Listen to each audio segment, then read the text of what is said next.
Hello students, BSc second year के सभी students का आज की फिजिक्स ऑनलाइन क्लास में स्वागत है।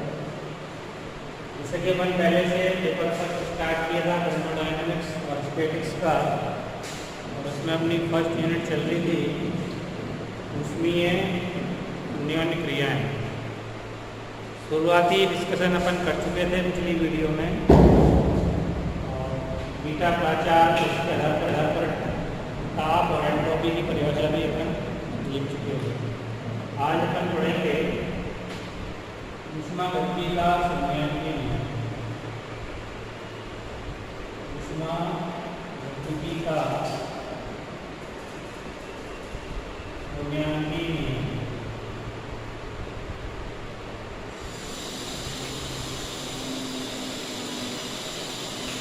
जीरो और थर्मोडायनेमिक्स।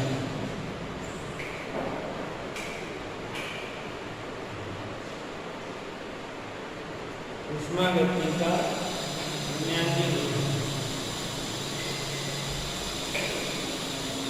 क्या है? ऊष्मागतिकी का बुनियादी नियम,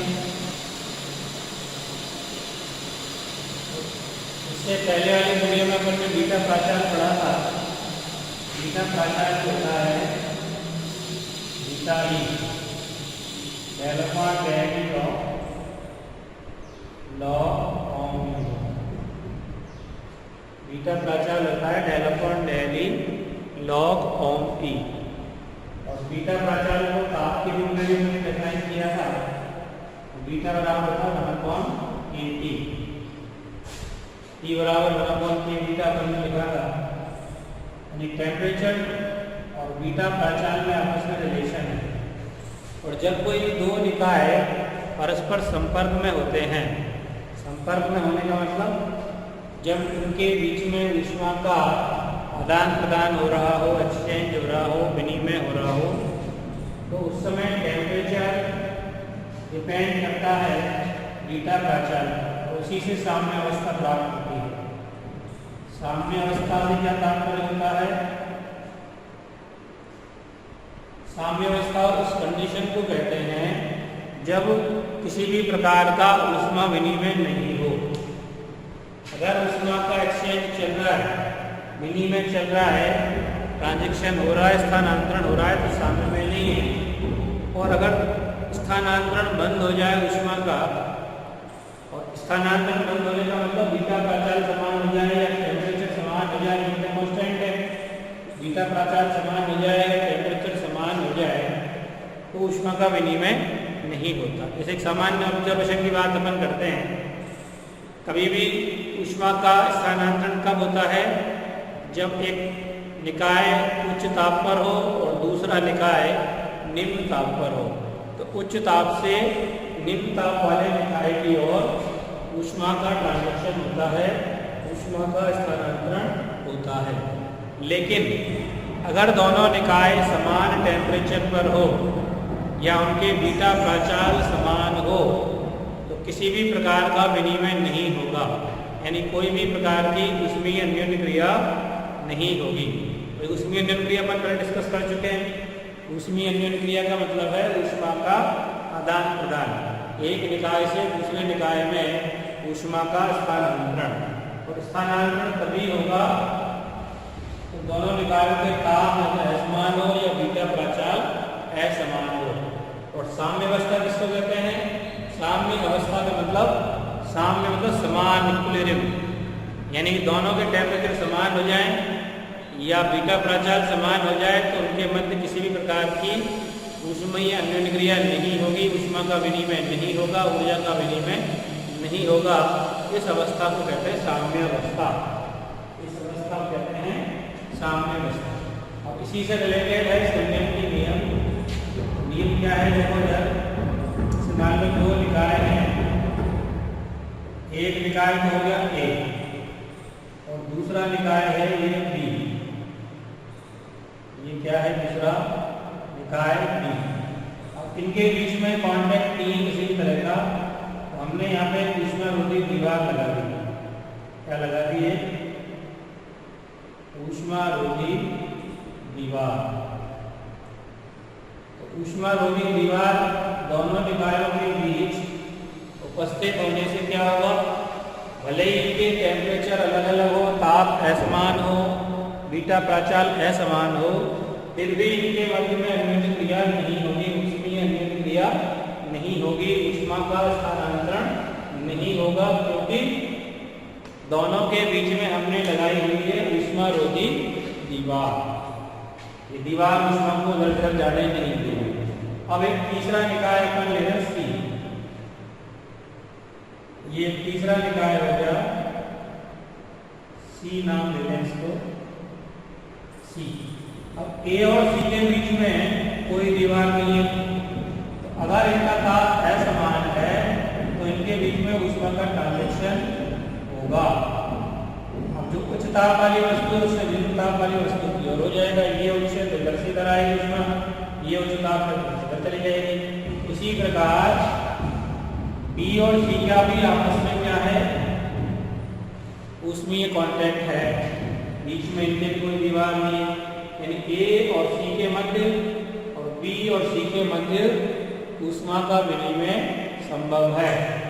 तो क्या करें, कुछ समय के लिए अपन इस निकाय को उसी पोजीशन में छोड़ दें, तो इन दोनों के बीच में ऊष्मा विनिमय होगा और इन दोनों के बीच में भी ऊष्मा विनिमय होगा। और ऊष्मा विनिमय कब तक होगा, जब तक ये दोनों निकाय क्या प्राप्त नहीं कर लेते, साम्यावस्था। बी और सी की साम्यावस्था जब तक नहीं आती, इसी तरह से ए और सी की साम्यावस्था जब तक नहीं आती, तब तक ऊष्मा का स्थानांतरण होगा। अब एक सीधा सा लॉजिक है कि साम्यावस्था में दोनों के ताप क्या होंगे, समान हो जाएंगे। तो ये दोनों साम्यावस्था में आ गए, इसका मतलब ए और सी का टेम्परेचर क्या हो गया, समान। इसी तरह से बी और सी साम्यावस्था में आ गए, इसका मतलब बी और सी का टेम्परेचर भी क्या हो गया, एक समान। अब चूंकि सी एक ही तो वस्तु है, अलग अलग तो है नहीं, तो इसका मतलब ये इसके साथ भी साम्यावस्था में है, इसके साथ भी साम्यावस्था में है। तो अगर इन दोनों का टेम्परेचर समान है, इन दोनों का टेम्परेचर समान है, तो इनका भी आपस में समान होगा।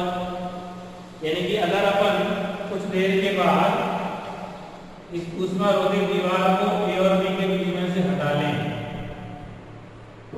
ए और बी के बीच में से ऊष्मारोधी दीवार को हटा लिया और चाहे तो सी के बीच में लगा दो, थोड़ी देर के बाद ये ऊष्मारोधी दीवार पर नहीं आ रही,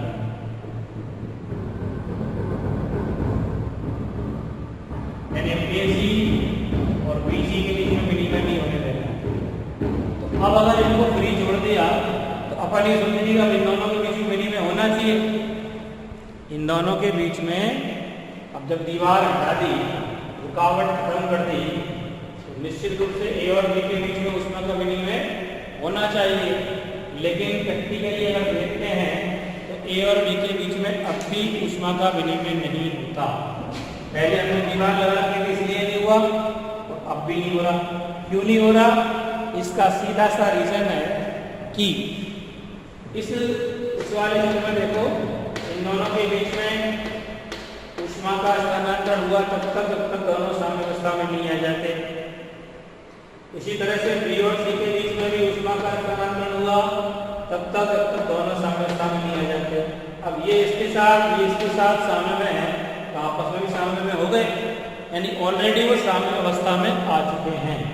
ए और बी दोनों ऑलरेडी साम्यावस्था को प्राप्त कर चुके हैं, इसलिए इनके बीच में ऊष्मा का विनिमय नहीं हुआ। या दूसरे शब्दों में कहें, इन दोनों का टेम्परेचर समान हो गया, इन दोनों का समान हो गया, तो ये एक ही तो वस्तु है, इसका समान, इसका समान, ताप में समान ताप पे हो गए दोनों ए और बी, तो क्यों होगा ऊष्मा का विनिमय, ऑलरेडी साम्यावस्था में है। तो यही क्या है, ऊष्मा गति का शून्याङ्की नियम। इसको मैं शब्दों में लिख सकते हैं, यदि दो अलग अलग ऊष्मीय निकाय, दो अलग अलग ऊष्मीय निकाय, अलग अलग का मतलब ए और बी दो अलग अलग, किसी तीसरे निकाय के साथ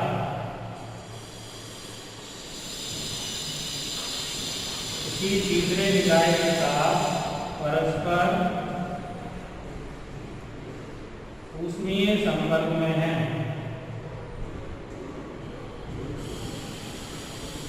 परस्पर ऊष्मीय संपर्क में है तो वे दोनों का दोनों निकाय आपस में भी साम्यावस्था में होंगे। संपर्क में होने पर साम्यावस्था प्राप्त करते हैं। संपर्क में है और साम्यावस्था प्राप्त करते हैं। साम्यावस्था प्राप्त करते हैं तो वे दोनों मतलब अलग से पहले दोनों निकाय भी परस्पर साम्यावस्था में होंगे। ये जो कथन है वो ऊष्मागति का शून्यान्वी नियम कहलाता है। अगर दो निकाय किसी तीसरे निकाय के साथ अलग अलग साम्यावस्था में है तो वे दोनों निकाय भी आपस में साम्यावस्था में होंगे। ये नियम क्या कहलाता है? ऊष्मागति का शून्यान्वी नियम। ठीक है। अब इसके बाद हम पढ़ेंगे ताप पैमाना।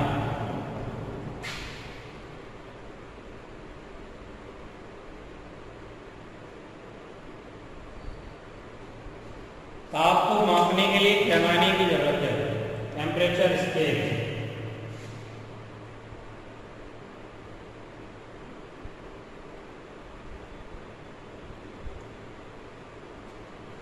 टेम्परेचर स्केल, ताप पैमाना। तो ताप पैमाना बनाने के लिए क्योंकि इससे पहले जरूरत होती है ताप की डेफिनेशन अपन देखें। ताप होता है, ताप इसको टेम्परेचर अपन कहते हैं, वो है क्या? ताप वास्तव में एक भौतिक गुण है। क्या है? भौतिक गुण, पदार्थ का भौतिक गुण। जनरली अपन टेम्परेचर का पता लगाते हैं अनुभव के द्वारा। जैसे किसी गर्म वस्तु को हाथ में रखा, गर्म लगी, तो गर्म क्यों लगी? क्योंकि उसकी ऊष्मा तुम्हारे अंदर जाएगी। बर्फ को हाथ में लिया तो एहसास होगा कि तुम्हारी ऊष्मा बर्फ में जा रही है, यानी वो लो टेम्परेचर पे है बर्फ, और तुम्हारा हाथ हाई टेम्परेचर पर है, इसलिए ऊष्मा बर्फ में जा रही है। और गर्म वस्तु को पकड़ा तो गर्म वस्तु ज़्यादा टेम्परेचर की है, और हाथ तुम्हारा कम टेम्परेचर का है, इसलिए वस्तु की ऊष्मा कहीं में जा रही है? हाथ में। तो ताप जो है वो एक भौतिक गुण है जो ये दिखाता है कि ऊष्मा का स्थानांतरण किधर हो रहा है, यानी ऊष्मा संचरण की दिशा का बोध कराता है। सामान्य रूप से लाइन में बात करें तो ताप पदार्थ का वह भौतिक गुण है जो ऊष्मा संचरण की दिशा का बोध कराता है। ताप पदार्थ का वह भौतिक गुण है जो ऊष्मा संचरण की दिशा का बोध मतलब ज्ञान कराता है। तो जो ऊष्मा संचरण की दिशा का ज्ञान कराए वो ताप है।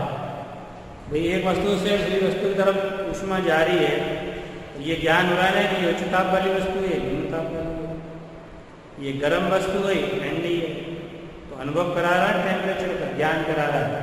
अब ताप पैमाना, यानी ताप को मापने के लिए एक पैमाना बनाना पड़ेगा। भाई टेम्परेचर मापने के लिए अपन इस्तेमाल करते हैं थर्मामीटर, ताप मापी। तो ताप मापी बनाने के लिए पहले पैमाना बनाना पड़ेगा, स्टैंडर्ड। तो पैमाना कैसे बनाएंगे? तो ताप पैमाना बनाने के लिए दो प्रमाणित बिंदु का चयन करते हैं। दो प्रमाणिक और स्थिर बिंदु। स्थिर मतलब जो कभी चेंज ना हो, स्टैंडर्ड पॉइंट का चयन करते हैं ताप के रूप में। तो प्रमाणिक और स्थिर बिंदु का मतलब क्या है? प्रमाणिक मतलब तो पूर्णतः सिद्ध हो, प्रूव्ड हो कि हाँ ये ही होता है, सब जानते हैं कि वाकई में सही है। और स्थिर मतलब जो मान कभी नहीं बदलते, वो स्थिर। तो ऐसे दो प्रमाणिक और स्थिर बिंदु क्या हैं? पहला तो है जल का हिमांक बिंदु। जल का हिमांक बिंदु, हिमांक मतलब इसमें जल क्या बन जाती है? बर्फ में बदल जाती है सामान्य तापमान। दूसरा जल का उद्गीरन बिंदु।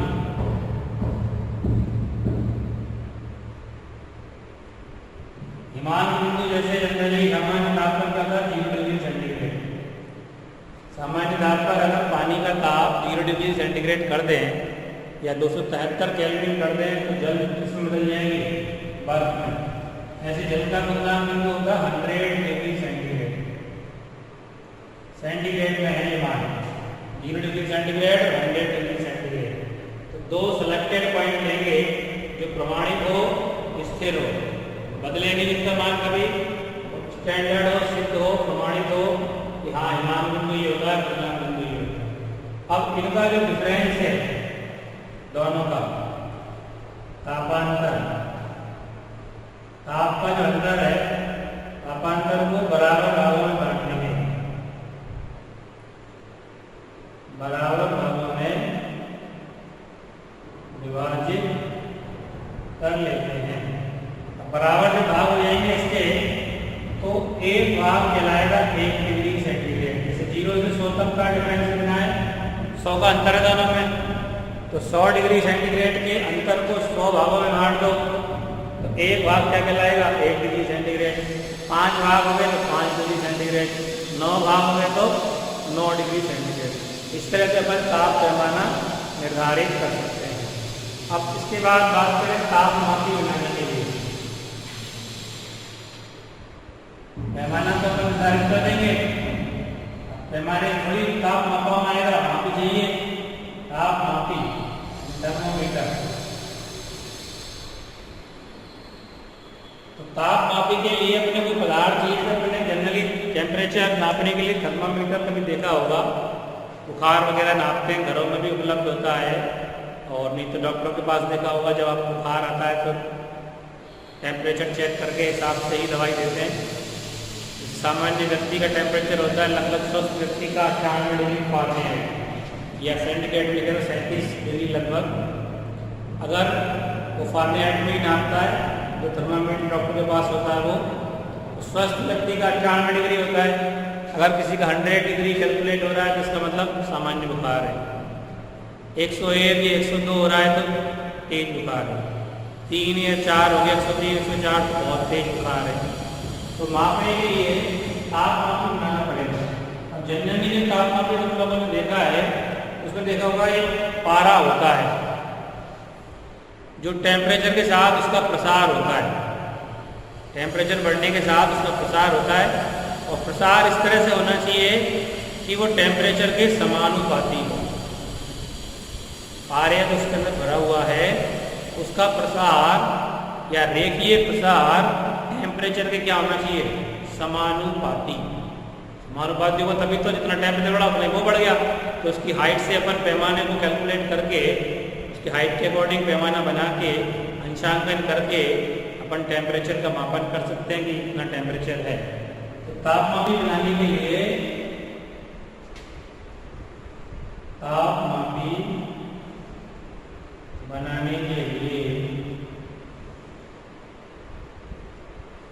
पदार्थ के ऐसे गुण का चयन करते हैं।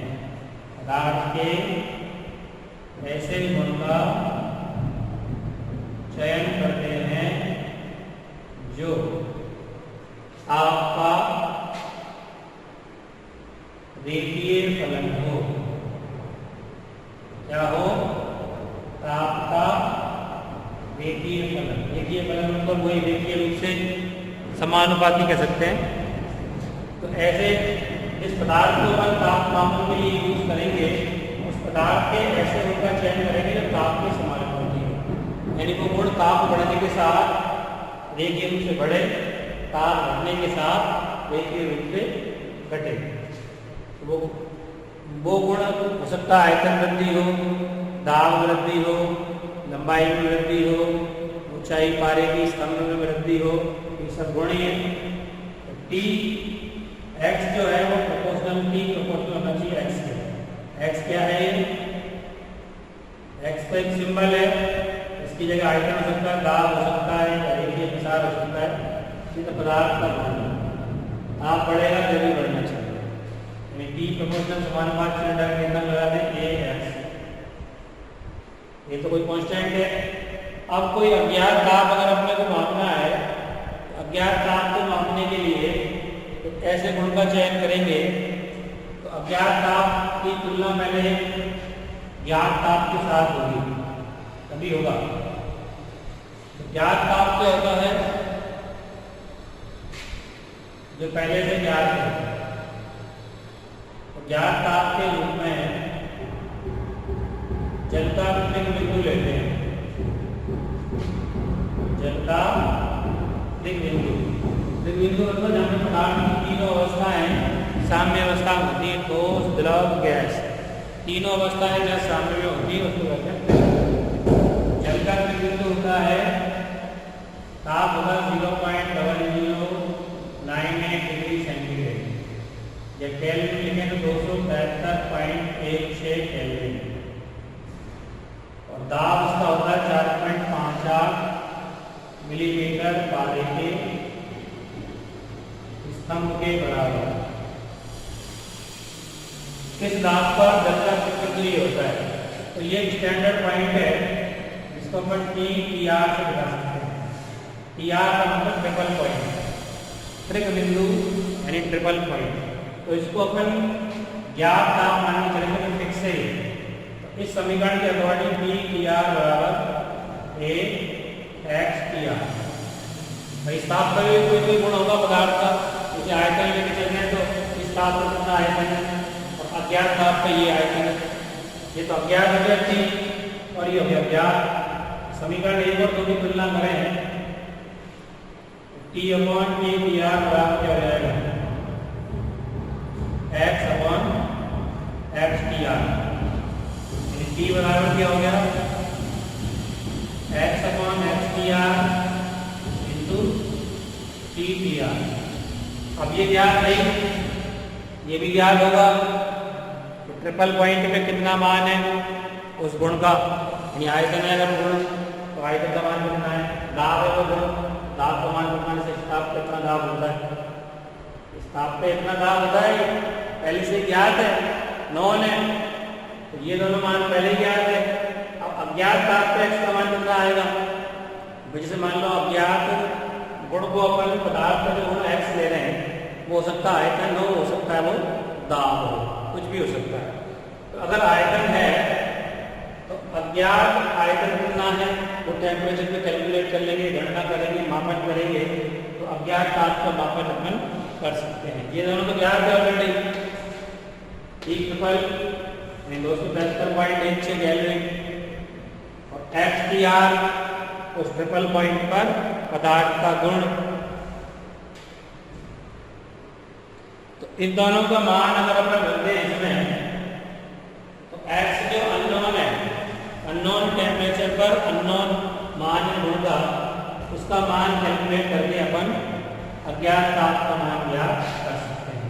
तो इस तरह से अपन टेम्परेचर बना सकते हैं, तापमान भी बना सकते हैं।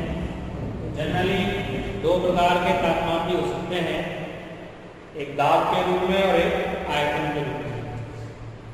आयतन तापमान भी हो सकता है, आयतन तापमापी, ये इसका दूसरा नाम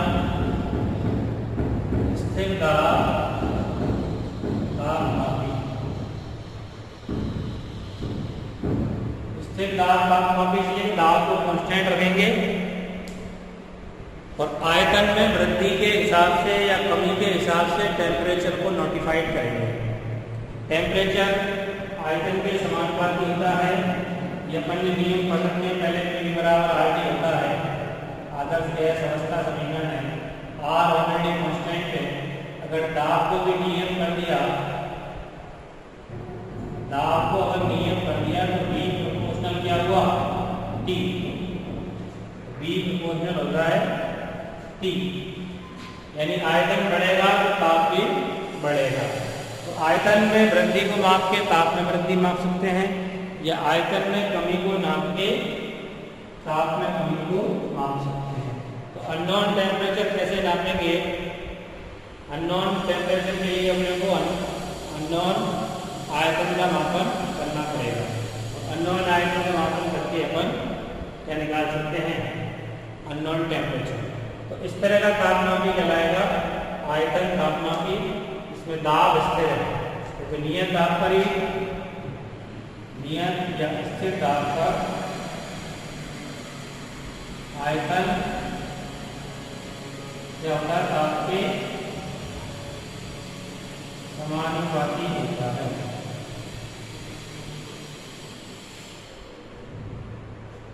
नियत दाब पर आयतन ताप के समानुपाती होता है। ये जो रेखीय प्रसार में हम पढ़ते भी हैं, आयतन प्रसार,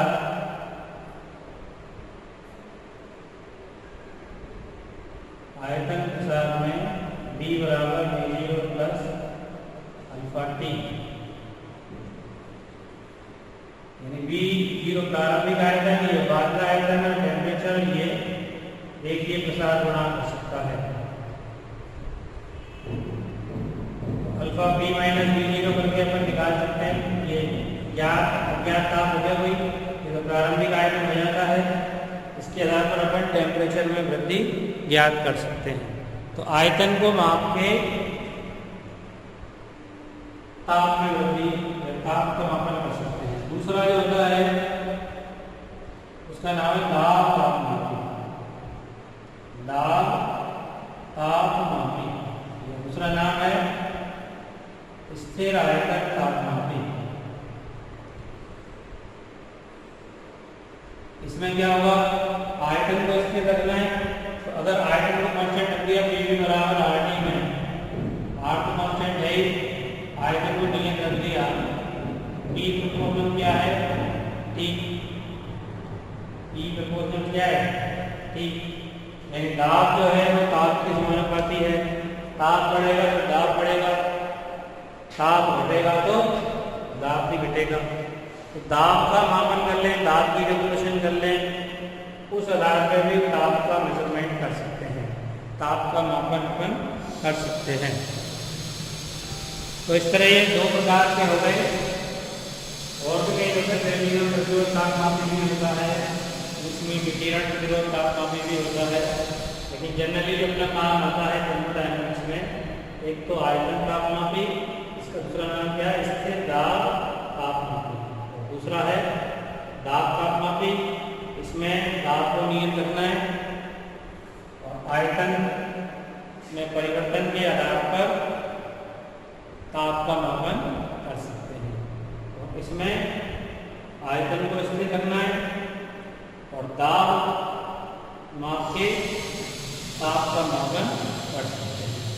ठीक है, तो पूरा प्रोसेस समझ में आ गया। सबसे पहले तापमापी बनाने के लिए क्या करना है? एक ऐसे पदार्थ के गुण का चयन करना है जो ताप का रेखीय फलन हो, समानुपाती हो, ताप बढ़ने के साथ बढ़ता हो, घटने के साथ घटता हो। जैसे इन दोनों में हमने कौन सा गुण चयन किया? इस तापमापी में चयन किया आयतन, आयतन गुण है, x की जगह आयतन हो गया। इसमें हमने दाब तापमापी, तो पदार्थ के कौन से गुण का चयन किया? दाब का, वो भी समानुपाती है। समानुपाती होना चाहिए, तभी तो हम उसके अनुसार कैलकुलेशन कर सकते हैं ताप की।